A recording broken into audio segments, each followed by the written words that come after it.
नमस्कार दोस्तों, स्वागत है आपका एक और ज्ञान से भरी कहानी में। आज की शिक्षाप्रद कहानी है बौद्ध भिक्षु की। पुराने मध्य भारत में एक रियासत हुआ करती थी। रियासत की बड़ी रानी की गौतम बुद्ध के प्रति बहुत निष्ठा थी। उस रियासत के महाराज देवराज की दो रानियां सुरुचि और सुनिधि थी। राजा देवराज की पहली पत्नी सुरुचि थी, जिसका स्वभाव किसी साध्वी की तरह था। वो गौतम बुद्ध को अपना आराध्य मानती थी और उनके बताए मार्ग पर चलने की कोशिश करती है। उनके साथ उनका बेटा वीर भी खेलता रहता, लेकिन देवराज का पूरा ध्यान अपनी दूसरी पत्नी सुनिधि के ऊपर ही रहता। वो देखने में बहुत ज्यादा खूबसूरत थी। इसी खूबसूरती की विलासिता में महाराज खो रहे थे। राजमहल की ज्यादातर तमाम सुख सुविधाएं दूसरी पत्नी सुनिधि और उसके बेटे सुमंत को ही मिला करती। दोनों ही पत्नियों के राजदुलारों की खिलखिलाहट से पूरा महल जगमग रहता है। रियासत के लोगों को भी पता चल चुका था कि उन्हें होने वाला राजकुमार मिल चुका है। राज्य के लोग अक्सर सोचा करते कि भविष्य में राजगद्दी पर कौन बैठेगा, तो इस पर ज्यादातर लोगों का मत तो सुरुचि के पुत्र वीर के ऊपर ही था कि भविष्य के राजा वही होंगे, क्योंकि धर्म और नीति के अनुसार बड़े पुत्र को ही राजगद्दी मिलनी चाहिए। लेकिन समय की लकीरों को कुछ और ही मंजूर था। देवराज की पहली पत्नी सुरुचि का स्वभाव बड़ा शांत और न्याय संगत था। वो न्याय धर्म और बौद्ध धर्म की बातें किया करती थी। माँ की संगत पाकर बेटा वीर भी उसी स्वभाव का हो गया था। वीर अब बड़ा हो रहा था। उसका स्वभाव ऐसा हो गया कि उसे जो मिलता वो भी माँ की तरह संतोष कर लेता। समय का चक्र चलता है और एक दिन रियासत का दरबार सजा हुआ था। उसी दिन भावी राजकुमार के नाम की घोषणा की जानी थी। सभी इस बात को लेकर आत्मविश्वासी हुए पड़े थे कि होने वाला राजकुमार वीर ही होगा। महाराज अपनी पत्नी सुनिधि के साथ सिंहासन पर बैठे हुए थे। महाराज छोटे बेटे सुमंत को दुलार रहे थे। वही वीर अपनी माँ सुरुचि के साथ दरबार में बैठा हुआ था। सभी पुरोहितों ने वीर की माँ को बताया था कि आज राज दरबार में वीर के राज्य तिलक की पूजा है, उसे तैयार करके लाना। वीर की माँ सुरुचि ने भी बड़े दुलार से अपने बेटे को तैयार किया और ईश्वर के सामने प्रार्थना की और माथा टिकवाया। महल में शंख बजने शुरू हुए। पुरोहितों ने वीर का नाम भी लिया। बालक वीर सौम्य अंदाज में पिता की गद्दी की तरफ बढ़ा और अपने पिता का आशीर्वाद लिया। पिता आशीर्वाद देने के लिए हाथ उठाते दूसरी रानी सुनिधि ने पीछे धकेल दिया। वीर की आंखों से आंसू गिरने लगे। भरे राज दरबार में गुस्से से लाल रानी सुनिधि ने वीर की कलाई को मोड़ दिया था। उन्हें सिंहासन पर पहुंचने से रोक दिया। फिर सुनिधि ने अपने कड़े शब्दों और सख्त आवाज में कहा कि तुम इस सिंहासन और महाराज की गोद में बैठ नहीं सकते। सिंहासन में बैठने वाला काबिल हो या ना हो, वो चहती रानी का पुत्र ही होना चाहिए। तुम दासी के दरबार वाली रानी के पुत्र हो। सिंहासन पर मेरा पुत्र सुमित ही बैठेगा और जो सिंहासन पर बैठेगा जनता उसी को राजकुमार मानकर आदर सम्मान देगी। तुम जाओ अपनी माता के पास और बुद्ध की सेवा करो। मेरे रहते हुए तुम्हें आत्मसम्मान कभी नहीं मिल सकता। जाओ पहले अपना भाग्य बदल कर आओ। राजकुमार बनने के लिए तुम्हें मेरी कोख से जन्म लेना पड़ेगा। यह सब सुनकर पूरा राज दरबार हक्का बक्का रह गया। सब आश्चर्य भरी नजरों से महाराज देवराज की ओर देख रहे थे। महाराज कुछ बोल क्यों नहीं रहे हो? लेकिन महाराज बोलते ही क्या, वे नजरें झुकाए बैठे थे, क्योंकि उनकी आंखों और मन पर तो रानी सुनिधि की खूबसूरती और विलासिता का पर्दा पड़ा हुआ था। ऐसे में भला वो रानी का विद्रोह कैसे कर सकते थे? अगर वो रानी का विद्रोह करते तो उनकी विलासिता भरी रातें कैसे रंगीन होती। खूबसूरत जिस्म का आनंद लेने से वंचित हो जाते। वीर को अपनी सौतेली माँ की बातों से ज्यादा बुरा अपने पिता के चुप रहने का लगा। कुछ देर बाद वो राजमहल के बाहर चला गया। संध्या आरती का समय हो चला था। वीर की माँ सुरुचि ने वीर को अपने पास बुलाया। वीर का चेहरा देखकर वो घबरा गई।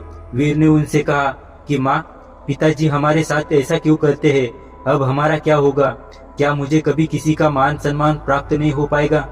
जवाब देते हुए वीर की माँ ने अपनी उंगली से मंदिर की तरफ इशारा किया। यह कमरा कुछ दूरी पर था और इसमें महात्मा बुद्ध की प्रतिमा रखी हुई थी। वीर ने इशारा करते हुए पूछा, वह क्या है माँ? जवाब देते हुए माँ बोली, वो महात्मा बुद्ध है, वही तुम्हें सिद्ध बनाएंगे। उनकी शरण में जाओ बेटा। बुद्धं शरणं गच्छामि। ये पंक्ति सुनते ही वीर ने बहुत अच्छा महसूस किया। सुरुचि बोली, बेटे, तुम्हारे लिए इस सिंहासन से भी कहीं बड़ा और आगे का सिंहासन बना हुआ है। इसलिए इस सिंहासन की लालसा वो मोह त्याग कर उस बड़े सिंहासन को प्राप्त करो। लेकिन उसे पाना इतना आसान नहीं। जीवन के उस सिंहासन तक तुम्हें महात्मा बुद्ध की शिक्षाएं लेकर जाएंगे। लेकिन वीर को अब भी ये समझ नहीं आ रहा था माँ आखिर किस तरह के सिंहासन की बात कर रही है, जो राज सिंहासन से भी बड़ा है। उसके कानों में तो अभी भी सौतेली माँ के ताने गूंज रहे थे कि वो अभाग्य है। लेकिन वीर की माँ ने देर नहीं की और उसे बुद्ध मूर्ति के सामने लाकर खड़ा कर दिया और कहा कि अब सिर्फ महात्मा बुद्ध ही तुम्हारा कल्याण करेंगे। तुम उन्हीं के बताए मार्ग पर चलो, उनकी शिक्षाओं का अनुसरण करो, तुम्हें पता चल जाएगा कि जीवन का असली सुख कहाँ है। वीर ने माँ से सवाल किया कि माँ, क्या बुद्ध का स्थान पिता से भी बढ़कर है? वीर की माँ ने मुस्कुराते हुए कहा कि महात्मा बुद्ध सबसे ऊपर है। माँ की इस बात से वीर ने प्रेरित होकर कहा कि माँ, अब से मैं बुद्ध की गोद में ही बैठूंगा, उन्हीं के बताए मार्ग वो विचारों का पालन करूंगा। मैं कठिन से कठिन साधना करके उन्हें प्रसन्न करूंगा, इनकी शिक्षाओं को अपने जीवन में उतारूंगा। वीर ने बड़े दृढ़ निश्चय से कहा कि देख लेना माँ, एक दिन बुद्ध मुझे अपनी गोद में जरूर बिठाएंगे। रानी सुरुचि अपने बेटे की इन मासूम बातों को सुनकर हैरान थी। माँ ने वीर को गोद में उठाया और कहा कि पूरे मन से बुद्ध की बातों का अनुसरण करो। वीर भी गोद से उतरते हुए जवाब दिए कि आज से मेरे आराध्य बुद्ध हो गए। कुछ ही दिन वीर बुद्ध की रोजाना नियम बुद्ध उपासना करता हुआ ध्यान में मग्न होने लगा। वीर अब राजमहल छोड़ने का फैसला कर लिया। जो लड़का कल तक अपनी माँ के पल्लू में छुपा घूमता रहता था, आज महल छोड़कर जंगल जाने का फैसला ले रहा था। इतने बड़े फैसले और जीवन परिवर्तन से सभी हैरान थे और माँ को भी चिंता हो रही थी। माता पिता को प्रणाम कर वीर अब बुद्ध ज्ञान लेने जंगल की ओर निकल गया। महाराज देवराज को भी अपनी गलती का एहसास होने लगा, लेकिन अब भी वो कुछ न कर पाए। वीर बुद्धं शरणं गच्छामि शब्दों का निरंतर जाप करता हुआ अपने पद पर निकल गया। कोसों दूर पहुंचने के बाद वीर की मुलाकात एक बौद्ध भिक्षु से हुई। वो एक कुटिया में रहा करते थे, वहाँ उनके कुछ शिष्य भी थे। वीर ने बौद्ध भिक्षु से ज्ञान मांगा और कहा कि उन्हें बुद्ध से मिलना है। इसके जवाब में बौद्ध भिक्षु ने महात्मा बुद्ध की कहानी बताते हुए कहा कि खुद को जान लेना ही बुद्ध को जान लेना है। लेकिन फिर भी वीर ने बुद्ध से मिलने की जिद नहीं छोड़ी। तब बौद्ध भिक्षु ने कहा, तुम अभी आराम करो, मैं कल सुबह तुमसे बात करूंगा। पूरी रात गुजर गई और वीर बुद्धं शरणं गच्छामि का जाप करता रहा। सुबह हुई तो वीर ने बौद्ध भिक्षु से फिर सवाल किया। भिक्षु ने जवाब में कहा कि अभी मेरी एक अंगूठी खो गई है, उसमें मेरी जान बसती है, उसे खोज दो, फिर मिलवाता हूँ। वीर पूरे मन से उस अंगूठी को खोजने में लगा था। सुबह से रात हो गई लेकिन अंगूठी नहीं मिली। फिर बौद्ध भिक्षु ने वीर को दिया लेने के लिए कुटिया के अंदर भेजा। वहां पहुंचकर वीर ने देखा कि अंगूठी तो अंदर ही संभाल कर रखी हुई है। यह दृश्य देखकर वीर को बहुत दुख हुआ। उसने बौद्ध भिक्षु से कहा कि जब आपने अंगूठी को अंदर ही रखा हुआ था तो आपने मुझसे बाहर क्यों तलाश करवाया? इसका जवाब देते हुए बौद्ध भिक्षु बोले कि ठीक इसी तरह बुद्ध भगवान भी तुम्हारे अंदर विराजमान है, फिर भी तुम उन्हें बाहर क्यों खोज रहे हो? खुद को मोह, सम्मान, लालच, बुराई, अपमान, क्रोध, क्रूरता जैसी भावनाओं से मुक्त कर दो। किसी की बातों का बुरा मानना, क्रोध करना और किसी भी प्रकार लालसा मन से त्याग दो। बस इतना ही करना, फिर देखना बुद्ध तुम्हें अंदर ही मिल जाएंगे। इसके बाद वीर यह भी समझ गया कि बुद्ध एक साधारण पुरुष से कैसे महात्मा बुद्ध बने थे। तब इसका उनके मन पर बहुत प्रभाव हुआ। वो बहुत प्रेरित हुए। वीर ने अब गहरे ध्यान में डूबकर बुद्ध की उपासना आरंभ कर दी थी। जैसे जैसे वीर का ध्यान गहरा होता गया, उसी तरह वीर को आत्मज्ञान की प्राप्ति होने लगी। एक वक्त ऐसा आया कि वीर की सारी चाहतें मर गई। वीर के मन से सभी लालसाएं खत्म हो गई। वीर को अद्भुत आनंद का एहसास हो रहा था। लंबे वक्त तक बुद्ध की तरीके से ध्यान करते रहने से उन्हें आत्मज्ञान की प्राप्ति हुई थी। अब वीर के चेहरे का अद्भुत तेज देखकर लोग उन्हें महासंत कहने लगे। यह बात कुछ समय बाद मध्य रियासत तक पहुंच गई कि पर्वत की शिला में कोई बड़े प्रतापी तेजस्वी बौद्ध भिक्षु ध्यान में मग्न रहते हैं।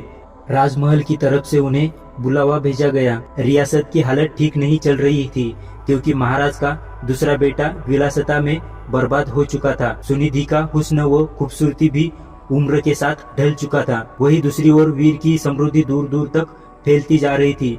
एक दिन था जब वीर को सिंहासन पर बैठने के लायक नहीं समझा गया था। एक दिन और आया, बौद्ध भिक्षु के रूप में वीर ने राजमहल में कदम रखा।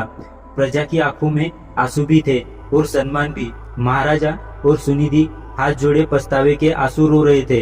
वीर की माँ के कानों में भी बच्चे वीर की बातें साफ साफ गूंज रही थी।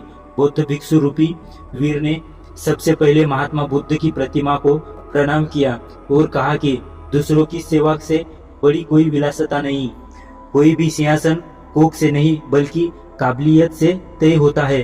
वीर ने राज सिंहासन का त्याग कर दिया और त्याग करने के लिए मंदिर रूपी कमरे की ओर चलने लगे। वहां वीर को देखने वाले लोग महसूस कर पा रहे थे कि जैसे कोई शांति की मूर्ति चल रही हो। बुद्ध की शरण में जाकर एक साधारण सा बालक वीर सिद्ध पुरुष बनकर लौटा था। दक्षिण भारत में आज भी यह कहा जाता है कि वीर को बौद्ध मंदिर की ओर जाते देखा था सबने, पर वापस आते कभी नहीं देखा गया। जब मंदिर के भीतर गए तो वहां पर बस भिक्षु वस्त्र ही मिले थे। कहा जाता है वो सिद्ध हो चुके थे, उन्होंने बुद्ध की शरणों में शरण ले ली थी। इसी कहानी से हमें सीखने को मिलता है कि कर्म भाग्य से कहीं बड़ा होता है, परिस्थितियों को बदल देने की क्षमता रखता है। बुरा कर्म धीरे धीरे मनुष्य से एक दिन सब कुछ छीन लेता। मन का चैन, सुख, शांति, धन संपदा, वैभव, सम्मान, प्रतिष्ठा। बुरा कर्म, गलत आदतें एक दिन मनुष्य का जीवन नरक बना देती है। इस कहानी से हमें यही सीखने को मिलता है कि ईश्वर सभी के अंदर है, इसकी खोज स्वयं में करे। ईश्वर की मौजूदगी का एहसास जरूर होगा। जीवन में कोई पाप ना करे, हमेशा मदद करे और इंसानियत को जिंदा रखे। जीवन सफल होगा। आशा करता हूँ कि इस वीडियो से आपको कुछ नया सीखने को मिला होगा। ऐसी और मोटिवेशनल वीडियोस के लिए वीडियो को लाइक और चैनल को सब्सक्राइब करें। धन्यवाद।